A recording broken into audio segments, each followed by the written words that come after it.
Viryam Karavavahai Tejasvinavaditamastu Mavid Vishavahai. Om Shanti Shanti Shanti. May Brahman protect us. May he guide us and give us strength and right understanding. May love and harmony be with us all. Peace, peace, peace. Well, good evening, everyone out there in Radio Land. Swami, I think you've given us a new volume tonight, am I right? Yes, I thought in honor of Sri Ramakrishna's birthday that's coming up. We'll be celebrating on Sunday, and the actual day is Monday. I thought we'd read some Swami Abhedananada's Sri Ramakrishna and his teachings. Excellent. Excellent. May I start this Sure. for fun? All right, just for fun. Many centuries. Oh, who's going to do the proofing? Which set? Okay, Well, you we'll catch do more this. things than I All do. right. Yeah. Many centuries before the Christian era, Bhagavan Sri Krishna said, and he has this in italics, quotes, "Whenever religion declines and irreligion prevails, I manifest myself in a human form to establish righteousness and to destroy evil." New paragraph. This divine promise has been fulfilled not only in India, but also in other parts of the world. If we study carefully the religious history of the world, we find that after Sri Krishna, there arose many shining stars in spiritual life who have been regarded as spiritual giants, prophets with a capital P. And incidentally, in the Quran, the name most mentioned in the succession of prophets is Moses, because he is listed as he who saw God, had an interview like that. So that is just so interesting. Now then, teachers and saviors. Among those great ones, we must mention a few who came one after another in course of time. You're all familiar with the name of Gautama Buddha, the great founder of Buddhism, which converted many of the civilized nations of the pre-Christian era and whose followers now exceed those of other religions. Well, this is 1920-something. China possibly was strongly Buddhistic in those days. And you'd get a lot of population that way. About 2,600 years ago, Gautama Buddha lived and taught the highest ideals of humanity. He was the son of a Hindu Raja. He left his throne, his beautiful wife and child, as well as all the comforts and luxuries of a princely life, went out of his palace with a begging bowl in his hand, and suffered all kinds of hardships and austerities, performing penances for many long years until he attained the Buddhahood. Buddha means the awakened one. Buddha wanted to find a remedy for the sorrows, miseries, diseases, and deaths from which human beings were suffering, and having discovered that remedy, he gave it out freely among the masses, so that everyone might get a glimpse of that joy and happiness which comes through nirvana, the beatific state of supreme consciousness. Now, the phrase in English for the mystics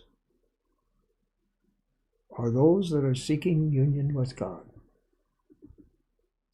In the Buddhist religion, the state of supreme consciousness is called nirvana. Among the spiritual bedrock of India, it's called samadhi. So the word knowledge, which Swami Ramakrishna points out means light,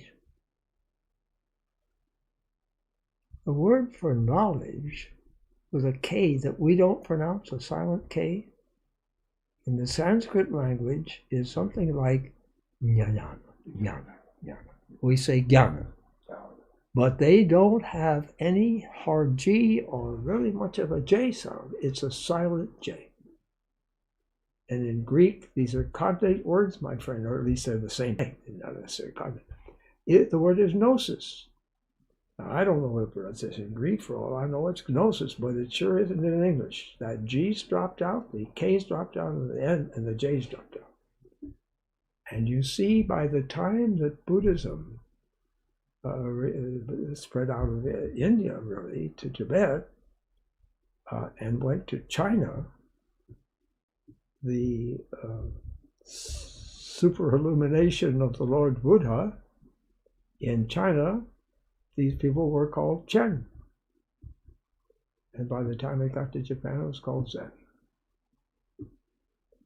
So I just find this sort of thing amazing. And the glorious thing about Sri Ramakrishna is, of course, that he climbed the mountain of all, virtually all of the multifarious variations, if you will, on the theme in India. And he became initiated in Christianity and Islam. And finding the same realization in what the Indian people will call samadhi, as Buddha found in nirvana. And you see,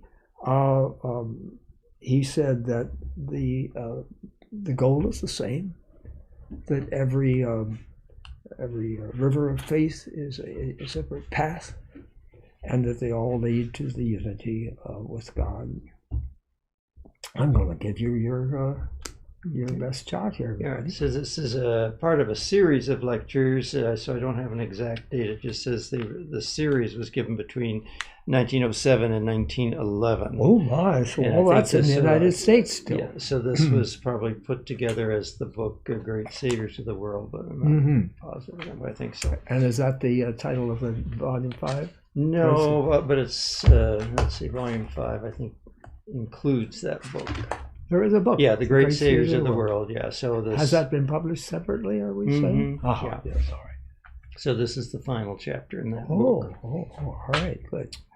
About the time when Buddha was delivering his message in India, there arose in Persia the great founder of Zoroastrianism, Zarathustra, the prophet of the Parsi religion. He was the chosen prophet of Ahura Mazda, the great god whom the Parsis worshipped with love and reverence. About the same time, there appeared in China Lao Tzu, the great philosopher and founder of Taoism. Taoism is a great religion which has influenced the spiritual life of the Chinese people, and Lao Tzu is regarded by the followers of Taoism as the savior of the Chinese. And I understand the word Tao means way. Well, why don't you continue? Because this is just... Yeah, it was kind of short, wasn't it? Nearly 600 years after Buddha, there arose in Nazareth Jesus, the Christ, who delivered his message among the Jewish people.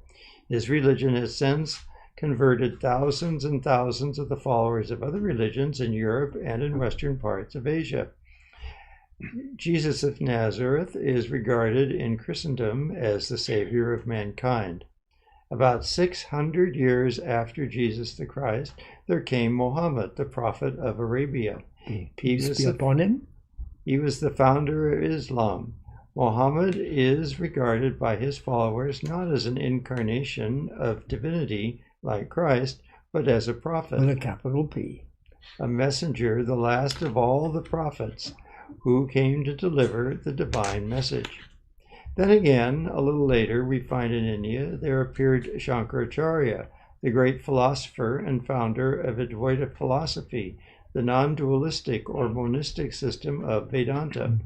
After Shankaracharya, about 600 years later, there came other great teachers in succession, like Ramanuja in southern India, Chaitanya in Bengal, and Guru Nanak in the Punjab. Other prophets also arose in other parts. After Chaitanya and Guru... And incidentally, that's over several hundred years, really, you could say. Yeah, all right. After Chaitanya and Guru Nanak, there was a need for a spiritual master, because the religious ideals which were very strong in the days of Chaitanya and Guru Nanak, deteriorated in many ways on account of the inroads of the Western civilization and materialistic and commercial ideals which were pouring into the hearts of India from Europe, especially from England. Into the heart of India. The students of the universities and colleges in India were receiving instructions along material lines, and their ideals became more and more soulless and worldly. They forgot the spiritual ideals of their motherland. They received godless education in the universities. And constant attacks of the Christian missionaries against Hindu ideals created a kind of unrest in the whole country.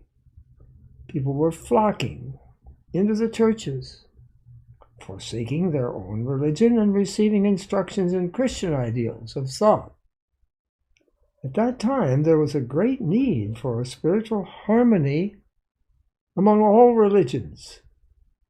The different sects among the Hindus made votaries, that's people who pray, I guess, who became blind, or like devotion, you see, oratory prayer, votaries, who became blind. The different sects among the Hindus made votaries who became blind in their faith and attacked the followers of other religions and of other sects. And the reason that this is kind of outstanding is that India didn't do that. India, through the process of debate, prevented the horrors that we need not detail. That mark, starting at there is no year zero, you know, but Anno Domini, it's 2,000 years, to the tragedy of Western civilization. They didn't do that because they used to have debates. So anyway, they're not doing that, you see, so that's kind of unusual for them. The Vaishnavas were condemning the Shaktas, energy people, and the Shaivas, who were the Shiva folks, who in turn found fault with the Vaishnavas.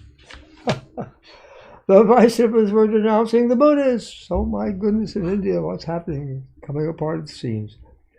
The Hindus were reproving the Christians, while the Christians were reprobating the Hindus. Following the footsteps of the Christian missionaries, the Brahmo Samaj, a great church. Listen, this fellow who was the main preacher there was the grand preacher of India in his day. Queen Victoria herself went to hear him. So here we have something called the Brahmo Samaj was attacking Orthodox Hinduism, and they're developing a religion obviously influenced by English ideals of God, before Keshav Sen met Sri Ramakrishna and had a grand expansion of his mind and heart. So at that juncture, at that time, there was a terrible unrest everywhere. At this juncture, according to the promise of the Lord, in quotes, whenever religion declines and irreligion prevails, I manifest myself in a human form to establish righteousness and to destroy evil. And in order to fulfill that promise, as it were, there arose in an obscure village of Bengal a great spiritual giant who was afterwards known as Bhagavan Sri Ramakrishna. On Wednesday, the 17th of February, 1836 AD, Bhagavan Sri Ramakrishna was born in Kamarpukur, in the district of Hooghly, Bengal. His parents were of humble means, but were extremely righteous, and they belonged to the most noble and respectable family of the high caste Brahmins. His father, Kshudiram Chattopadhyay, was very orthodox, prayerful, and lived up to the high ideals of a spiritual life. He never spoke an untruth.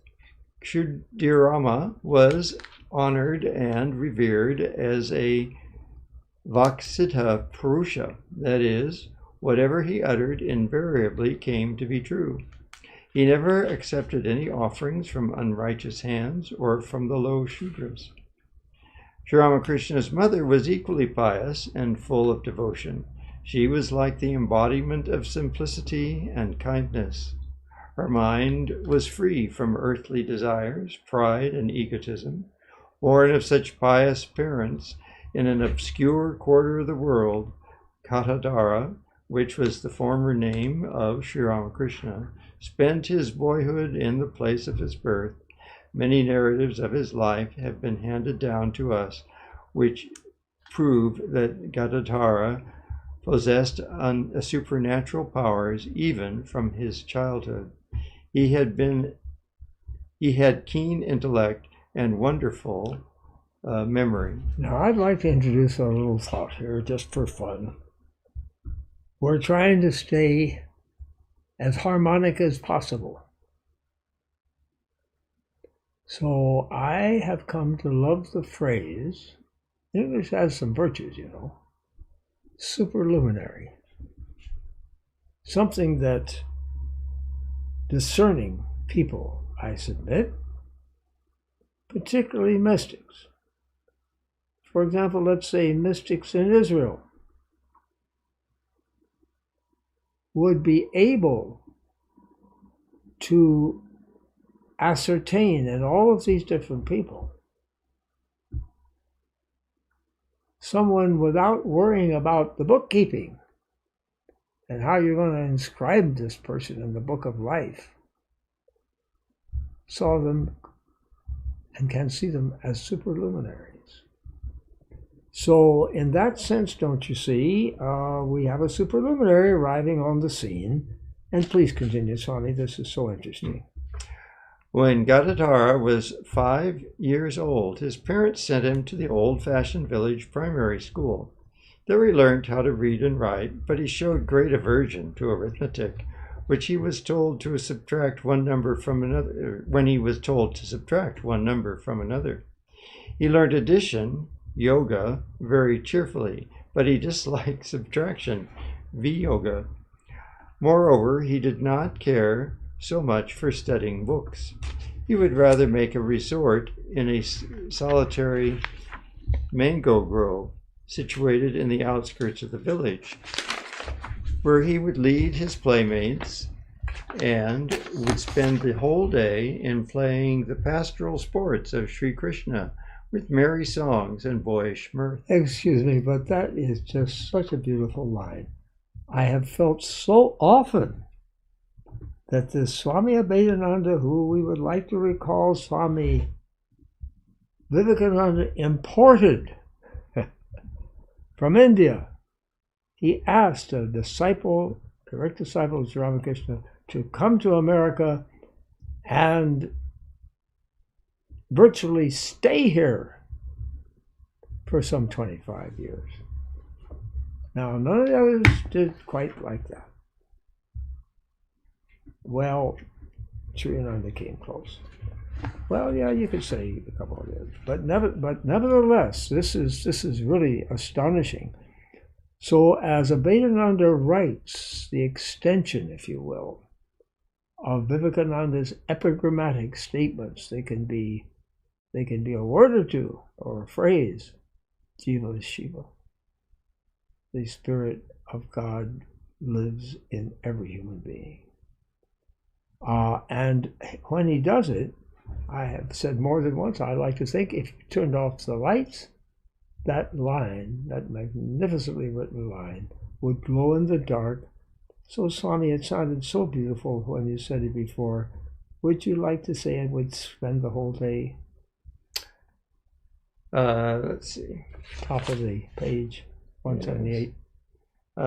he would lead his playmates and would spend the whole day in playing the pastoral sports of Sri Krishna with merry songs and boyish mirth. With merry songs and boyish mirth. Gadadhara had a sweet musical voice, and he could imitate to perfection any melody after hearing it for the first time. Sometimes he would gather the peasant boys and girls around him, play and dance with them as Sri Krishna did in Vrindavan, and lead them as their guiding spirit. Wouldn't it be lovely if every Swami that came from India had a sweet musical voice, yes, and he could imitate to perfection any melody after hearing it for the first time? Yes, many do. All right, all of his boyish plays had a striking resemblance to the Puranic, I'm not sure that's the only way to spell that, descriptions, the Puranas actually. Yeah, so don't usually have that. There's no A there, yeah. To the Puranic descriptions of the pastoral sports of the Vrindavan Leela, of the great incarnation, Sri Krishna. Now, we have a little colloquialism here. We would say all of his boyish play, but perhaps the Indians, for sure, would say all of his boyish plays had a striking resemblance. All right. Gadadhara had charm in his speech and could chant a whole drama, word for word, after hearing it once. Well, they could be actual plays. They could have been but reenacting it wasn't. So. Yeah, it could be. That's true. But in fact, I'm pretty sure he was just talking about all the sport, the actual sport of these people. He could imitate the gestures and mannerisms of any actor in the local dramatic party. Well, there you go. Or yatra. Gadadhara was naturally endowed with talents for fine arts. Sometimes he would go alone in the woods and stay in a solitary place for hours under the shade of a big tree, and made clay images of gods, goddesses, and holy saints of Hindu mythology and gave them away to friends. At other times he would spend hours in drawing sketches of flowers, birds, animals, and paint portraits with colors. Now, Swami, I know of only one inscription that he's supposed to have written. Where are those pictures? I don't know. Of ours, in sketches of flowers, birds, and so forth. I really would like to know, because I believe they must be extant. Why don't you take over for a while? All these marvelous powers made Gadadhara the center of attention for the young and old inhabitants of the surrounding villages. Thus, gradually he became so popular that he would be invited to almost every house of high and low castes, and in spite of the unkind admonitions of his relatives, he would readily accept invitations of all and visit them without thinking anything about their caste, creed, and social positions. There was something very fascinating in his personality. His fair complexion, smiling face, melodious voice, and perfectly symmetrical figure, with a soul adorned with disinterested love for all, hypnotized and bewildered, as it were, the minds of those who ever happened to come in touch with him, even for a moment.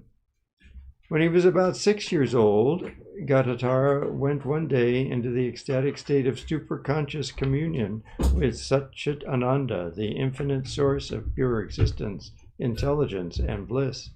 At the sight of the most beautiful coloring of some passing clouds, against which were flying in a row some snow-white wild cranes. This beautiful scene reminded him of the unearthly complexion of Sri Krishna's figure body, adorned with exquisite garland of wild flowers of the garden in heaven. This experience was the first instance of divine ecstasy or God consciousness, which later in his life became constant companion of Bhagavan Sri Ramakrishna. He always remembered this ecstatic vision and spoke of it to his disciples.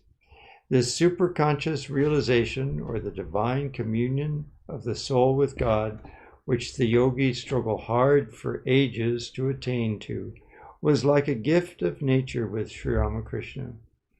Sometimes Gadadhara would sit with the learned pundits and scholars, philosophers and theologians, and listen to the debates with intense interest, and make cogent remarks in an offhand way, which were always sure to be conclusive and extremely effective to the minds of all the hearers. Those appropriate remarks showed invariably how deep was the insight and how vast was the wisdom and intuition of this wonderful boy. Stop! Another one of these wonderful. Maybe you'd like to try. You know, he just brought the light back in the room when he came back. Maybe you'd like to turn out the light and see if these words actually do glow in the dark. That is so beautiful, Swami. Those appropriate remarks show invariably. Here's the ones that just I feel are so marvelous. How deep was the insight?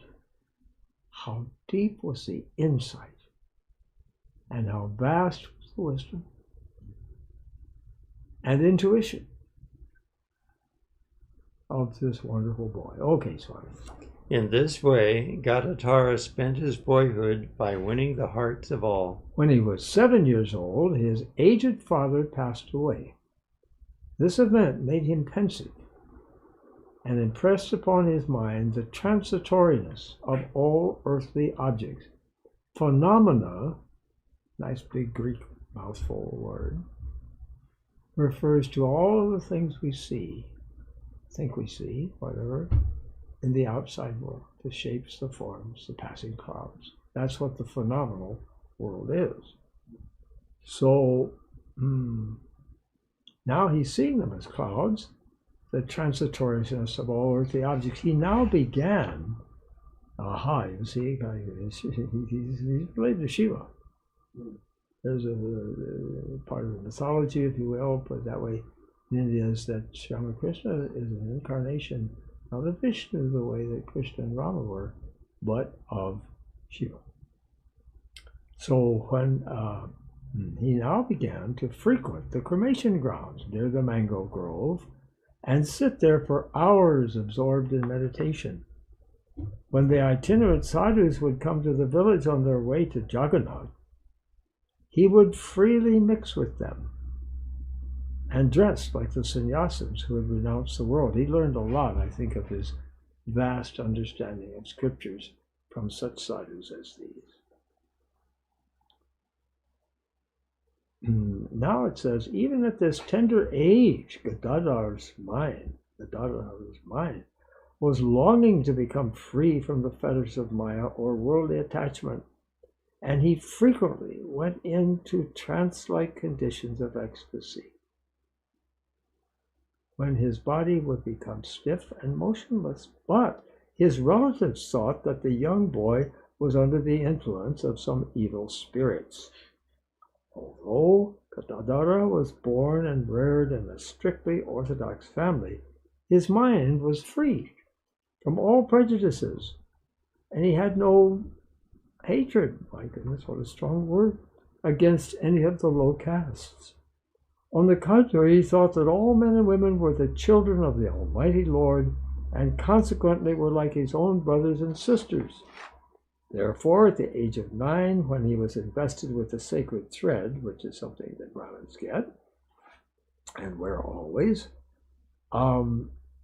he did not hesitate to receive food offering, bhiksha, from a blacksmith's wife of a low Shudra caste, whom he regarded as his godmother. This created a great sensation among the people of his village, especially among his relatives, who were furious at the thought that Gadadhara, being the son of a holy Brahmin who was respected by all, should accept the offering of a low Shudra woman, working class, and should regard her as his godmother! Exclamation point. But Gadadhara did not mind their uncharitable remarks, and he felt genuine delight for what he had done. Thus, from his early boyhood, Gadadhara showed that his mission was to establish harmony and unity among all classes of Hindu people, and he never failed to express in words and deeds the divine love which was overflowing in his heart for the good of all. Okay. When he was 10 years old, Gadadhara was persuaded to impersonate Shiva in a dramatic performance on Shivaratri night in the neighborhood. Dressed up as a great yogi, when Gadadhara appeared before the audience, he stood motionless with tears in his eyes, as if he was possessed by the spirit of the great god Mahadeva. He lost all sense consciousness and entered into a deep state of ecstatic superconsciousness. The audience fell at his feet, bowed with reverence, and saw in him the veritable image of Shiva. From this time onward, his ecstatic vision became more and more frequent. Visions became more and more frequent. Whenever he would think of Sri Krishna, his whole being would be filled with the divine spirit of the Lord of Vrindavan. Sometimes he would sing religious songs, and at other times he would think of himself as female and feel within himself the presence of Radha, the divine consort of Sri Krishna. Thus he spent his boyhood in Kamarpukur until he was 17 years old and completely conquered the minds of all the inhabitants of all castes and creeds of adjacent villages. There was not a soul in the neighborhood who did not realize the wonderful powers of this enchanter of human hearts, and who did not love him as his dearest friend and nearest relative. About this time, Gadadhara's eldest brother, Ramakumar, opened a stall. I'm wondering if that's cognate with any words in either Hebrew or English, but I don't think so. It's a stretch to say school. To teach logic, theology, Sanskrit literature, astronomy, Hindu law, and philosophies. Ramakumar thought that Gadadhara was losing valuable time and opportunity for receiving proper education in those branches of knowledge. He felt that it was a disgrace and a shame to the family of a high caste Brahmin to have a member ignorant and uneducated in those important branches of learning, and that in future he, being unable to earn his livelihood, would become a burden to the poor family. So after much consideration, Ramakumar brought his younger brother, Gadadhara, to Calcutta. And, let's see what's next, kept him under his care and persuaded him to study in his school. Now, tell us what happened. Gadadhara joined the school and began to study. But strange to say, his youthful mind was neither attracted by secular studies, nor was influenced in the least by the good counsels of his eldest brother. He began to think of the results which could be achieved by secular education, and compared them with the highest ideal of his life. He said to himself that secular education was good for earning one's livelihood, as well as for acquiring name, fame, and earthly prosperity. But the acquisition of all these he did not care for. He wanted to have that kind of knowledge which would enable him to realize the unchangeable truth, with a capital T, of the universe, which would lead his soul to the attainment of spiritual perfection and freedom from all the fetters of the world. This thought grew so strong in his soul, from which was aspiring for the Paravidya, that is forced him to become indifferent to book learning and theoretical training of the school. There's a word that's cognate with Greek and our language, Para, like paramount, Mm-hmm. means the highest, and vidya means like video in Latin, I see, insights. Insight. Mm-hmm. His soul yearned for some kind of education which would give him as a recompense neither wealth nor fame, nor name nor fame, but the realization of the Supreme Lord of the universe. Wow. Seeing this sudden change in Gadadhara's mental attitude, Ramakrishna became extremely discouraged and disappointed. Then he tried to get some kind of occupation which might be agreeable to the spiritual tendency and truth-seeking mind of Gadadhara, and at last found for him the position of a family priest in some respectable families in the neighborhood of his school in Jamapurkur in Calcutta. Gadadhara faithfully discharged his duties for nearly 2 years. In the meantime, Ramakumar accepted the position of a high priest in the temple of Kali, the Divine Mother, at Dakshineshwar, about 4 miles north of Calcutta on the bank of the Ganges. This beautiful temple was built by Rani Rashmani, a pious Hindu lady of the caste of fishermen, in a beautiful garden measuring about 20 acres of land at an enormous cost of 9 lakhs of rupees. Well. A lakh is merely 100,000. So that would be 900,000. Especially in those days, my goodness. Not 900,000. 9 lakhs. Yeah, 900,000, which is very close to 1,000,000 rupees in those days. Now that is extraordinary. Within the compound there were a Vishnu temple, a temple dedicated to the goddess Kali, and 12 Shiva temples. That in its own right is exceptional. It took nearly 8 years to complete the construction of this magnificent structure. The Hindu temples are not built for public devotion. Are built. I'm sorry. Not for, are built for okay, same thing, yeah. Okay. The Hindu, but you're right. The Hindu temples are built not for public devotion, certainly not for meditation. It's quite noisy. Like the Christian churches or the Muslim mosques. On the contrary,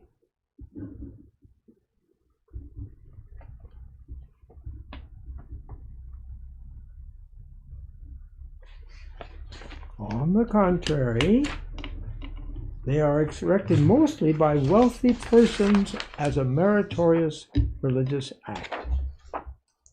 These temples are dedicated to the honor of some god or goddess of Hindu mythology or of an incarnation of God, with an image or statue or certain symbol of the deity upon the altar. Almshouses are generally attached to these temples where hundreds of poor persons are daily fed with all kinds of cooked food. The duty of a priest is to show reverence to the being, capital B, whose image or symbol is kept upon the temple altar, and to offer everything to his memory, just as a Hindu householder would offer the best things he possessed to the most respectable guest when he comes to his house. But the priest must feel the actual presence of the deity before he can be satisfied that his offerings are accepted and his prayers are heard. So there comes the spiritual aspect of it. Ramakumar was appointed to perform all such duties of a high priest, as well as to conduct the inaugural ceremony of the temple, which took place on May 21st, 1855. This opened the way for Gadadhara to accompany his eldest brother to assist him in the discharge of the duties of the high priest. The magnetic personality of young Gadadhara attracted the attention of Rani Rashmani and her son-in-law, Mathur Babu, who noticed in him the expression of uncommon spiritual powers. They felt that if Gadadhara would take up the worship of the Divine Mother in the temple of Kali, her divine grace would soon be perceived by all, and that his wholehearted devotion would make the image of Kali the living goddess in the temple. With this kind of faith in mind, Mathur Babu approached Gadadhara and urged him to take up the puja duty of the Divine Mother. At first, Sri Ramakrishna, who was a lover of freedom, disliked the idea of being tied down to the routine work of a priest. But when he received the help of his nephew, Ram, he became the priest in the temple of Radha Govinda, and Ram Kumar continued his duties at the Kali temple. This arrangement lasted for about 1 year when Ramakumara suddenly passed away. Sri Ramakrishna was then obliged to do the works of Ramakumara, although his heart was heavily laden with grief and sadness. He began to feel more keenly the transitoriness of earthly life and the realization of the Mother of the Universe as the highest ideal of human existence. Ramakrishna performed the daily duties of a priest in the Kali temple, repeated prayers to the Divine Mother, offered flowers, scent, and cooked food of various kinds, burnt incense, and waved light every morning and evening for a few months. But the earnest and truth-seeking soul of Sri Ramakrishna longed for something more and began to question within himself, quotation marks, what is all this for? Am I doing all these things before a dead statue of stone? Or does the actual Divine Mother listen to my prayers and accept my offerings? This questioning of the mind was the turning point in the life of this sincere young priest. It aroused the dormant spirit and forced him to take a new path, which leads to the transformation of the individual soul into a living God. There's another one. How about that for a lit up phrase? Which leads to the transformation of the individual soul into a living God. Okay. He would constantly pray to the Divine Mother and entreat her to manifest and appear before him. Sometimes he would burst forth into tears and ask, "O Mother, art thou here? Dost thou listen to what I say? How can I know where thy abode is? Thou dwellest everywhere, yet why can I not see thee? How can I realize thy presence and behold the divine form? If thou art the mother of all, am I not thy child too? Why dost thou not come to me and show me thy real form? I am illiterate. I do not know how to read the scriptures, the Shastras. Teach me, O Mother, the divine wisdom." In this manner he would cry and pray. As the days went by, the fire of the search after Divine Mother began to burn within his soul with so much vigor that it could not be quenched by any other thing of this world. It swallowed up his all other desires, all other thoughts and ideas. I think we should say all his other desires because that's what we say in English. All his other desires. Okay. And please continue. Right. Mm-hmm. The rising and setting of the sun made no change in his soul. Day after day and night after night he had one current of thought. Neither the counsels of friends nor the advice of relatives could stem the tremendous onrush of that ever-flowing current. He did not care for food, clothes, or any comfort of life. He lost his sleep and could no longer discharge the duties of a temple priest. He was obliged to resign. I think you may have to carry on. We've outdone ourselves tonight and read quite a bit. But anyway, you can go on and read. Okay. The officers of the temple decided that Sri Ramakrishna had turned insane. They pitied him, sympathized with him, and prayed for him, but all was in vain. His relatives thought that perhaps he could be cured if they could make him marry. But it was extremely difficult to find a bride of proper age whose parents would be willing to give their daughter in marriage to a Brahmin who had lost his prestige and social position by becoming a temple priest. Lost his prestige and social position by becoming a temple priest. After all, how could responsible parents agree to marry their daughter to one who was known everywhere as insane? At last, after searching for a long time, they found a very young girl whose parents did not object so much. And this girl, who was only 5 years old, was betrothed to Sri Ramakrishna, who was then 23 years old. However, the betrothal ceremony made no impressions upon his mind. He went on in his own line of thought as before, sometimes praying and crying, sometimes sitting alone in deep meditation under the big banyan tree in the Panchavati, sometimes sitting on the lonely spot under the bael tree at night. Do you want to read, or is the print too small? I don't know. Where are we? Right there. There have been several world teachers, capital T, in the past, among whom Gautama Buddha, nearly 25 centuries ago, performed the severest austerities, the most vivid descriptions of which have been handed down to us through the ages. His path was suited to the time when he flourished. His discoveries of the grand truths of the spiritual realm have helped mankind in their struggle for the attainment of peace, happiness, and emancipation from all bondages. As Buddha came to fulfill the spiritual needs of those people among whom he lived and moved, so did Christ. And Sri Chaitanya, give to the world, I'll have to fix that later, according to the spiritual demands of the time and place of their birth. Shall we just remember that on page 184? Yeah, so I don't have 184, paragraph 2, give. All right. Similarly, Bhagavan, in term of highest worship, Sri Ramakrishna came to give to the world something which is greatly needed in the 20th century.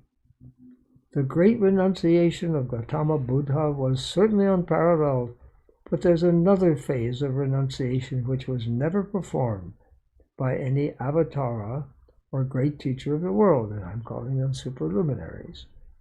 It is perhaps more difficult to accomplish than the external abandonment of wealth, wife, and children. Even after practicing for 6 long years all kinds of penance and asceticism, Buddha found that the thought of his wife and child still lingered in his mind. Sri Ramakrishna, however, conquered all attachment to wealth and women, not by running away from them, but by living in their midst and yet rising above it. Sri Ramakrishna conquered all attachment to wealth by practicing a unique sadhana practice. This is a fascinating story. He would take some dust of earth in one hand and gold or silver coin in the other, and repeat taka mati, mati taka. Gold is dust, dust is gold. And after realizing the sameness of both, he would throw them away into the Ganges. Since then, nothing of the world appeared valuable to him. It was an example of the conquest of matter by the power of the mind. From this time, he could not bear the touch of any coin or metal of any kind. His fingers would grow stiff and body motionless if he unconsciously touched any metal, even when he was asleep. If his body touched a gold or silver coin, the result would be similar. Thus, he renounced wealth because an attachment to it is an obstacle in the path of God consciousness.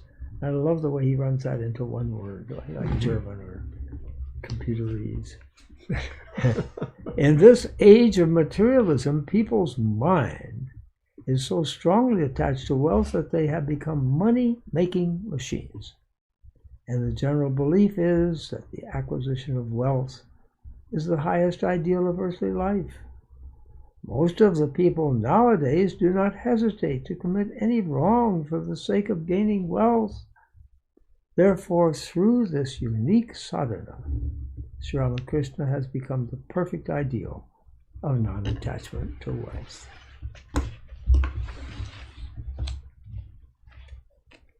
Sri Ramakrishna conquered all lust and attachments to women by realizing that every woman, young or old, is the earthly representation of the Divine Mother. He worshipped all women, seeing the Divine Mother in them. He did not run away from his wife, but worshipped and realized her as the embodiment of the Divine Mother. Even when he was taken by Mathur Babu to the house of a public woman, Sri Ramakrishna said, "My Divine Mother appears before me in the form of an unchaste woman." And then and there he merged in samadhi, the divine trance. The woman, after hearing this, prostrated at his holy feet of the Bhagavan. This kind of attitude towards women is the sure and effective means of conquering attachment to lust and women. In the lives of previous Hindu avatars, as well as of the great Shiva, we find that they all had wives and children. Sri Gauranga married twice, but had no issue. There are examples of world teachers like Shankaracharya, Christ, and others who lived a pure life and remained unmarried. None of them had set such a high example of absolute freedom from sex idea as was done by Sri Ramakrishna, even while he was living in the company with his wife, who was the Blessed Virgin all through her life. Well, I think we're coming very close to the time. I'm going to let you end You want me it. to finish? Yes, Okay. I think we've set a world's record here. Yes, I think so. What page are we up to now? 185. Okay. In this age of lust and greed, when men and women have no control over sex idea, when the ideal of strict brahmacharya is almost forgotten, Bhagavan Sri Ramakrishna and his wife, Sri Sarada Devi, showed in their lives how spiritual marriage is possible purely on the soul plane. Furthermore, Sri Ramakrishna exhibited deep reverence towards all women by accepting a woman as his guru, who was a brahmacharini of rare culture and qualifications, and well versed in Hindu scriptures. It was she who helped Sri Ramakrishna in various kinds of sadhana. It was she who convinced all people that Sri Ramakrishna was neither mad nor insane, but that he had attained the highest state of communion with the Divine Mother of the universe. She noticed in him the signs of Mahabhava, highest ecstasy, which Sri Radha of Vrindavan and Sri Gauranga of Nadia attained in their struggles for divine communion. This brahmacharini stayed at Dakshineshwar for several years and taught Sri Ramakrishna different practices in various branches of yoga. Through each sadhana, Sri Ramakrishna attained its goal within a very short period of time. Before this brahmacharini came to Dakshineshwar, Sri Ramakrishna passed through various stages of sadhana. In the first stage, he longed for a vision of the Divine Mother. Sometimes he would sit near Panchavati on the banks of the Ganges, cry bitterly for the vision of the Divine Mother, pray to her like a child, lie down, roll himself and rub his face on the bare ground as if he was suffering from the agony of death, until the longing of his soul became almost unbearable. One day Sri Ramakrishna went to the temple and, like a madman, implored the Divine Mother again and again to appear before him in her real form, and said, O Mother, if thou art gracious enough to show me thy real form, if thou art not gracious enough to show me thy real form, I shall kill myself on this spot at this very moment. Thus saying, he quickly drew the heavy sword that was hanging on the wall within the temple. As he raised it up to his neck and was about to cut his head off, the sword dropped from his hand on the floor, and at the same moment he fell unconscious with tears of joy streaming down his cheeks. The real form of the Divine Mother now appeared before him, and after blessing him, entered into the stone image of Kali in the temple. From this time, Sri Ramakrishna used to see the vision of Divine Mother and remain in ecstasy for hours together during day and night, and acted like a madman. But no one could understand him. In another stage of his sadhana, Sri Ramakrishna thought that the idea of caste superiority in a Brahmin was a great hindrance to God vision. Therefore, he would go to the house of a sweeper who was an outcast and would stoop down to clean the door with his hands, as well as with the hair of his head, which was long and flowing. Thus he conquered all egotism and self-conceit. In another stage, the thought came to him that as there were so many creeds and sects of different religions, each one of which prescribed certain methods for attaining to God consciousness, he would practice them all and would see for himself what results would be gained gained by following these methods. Thus thinking, he took up one after another the various exercises given in the Tantras and the Vaishnava Shastras under the guidance of the Brahman lady, Brahmacharini. Every time there came some expert sadhaka to give him proper instructions for reaching the goal. Each of those experts, however, were astonished to see him mastering within a few days the most difficult exercises, which took them years to accomplish. I think that's it. Yes. Shall we have it? It's very well written, isn't it? Yes, it sure is. Om Purnamada Purnamidam Purnat Purnamudachyate Purnasya Purnamadaya Purnamevavashishyate. Om Shanti Shanti Shanti. Filled with Brahman are the things we see. Filled with Brahman are the things we see not. From out of Brahman floweth all that is. From Brahman all, yet is it still the same. Peace, peace, peace.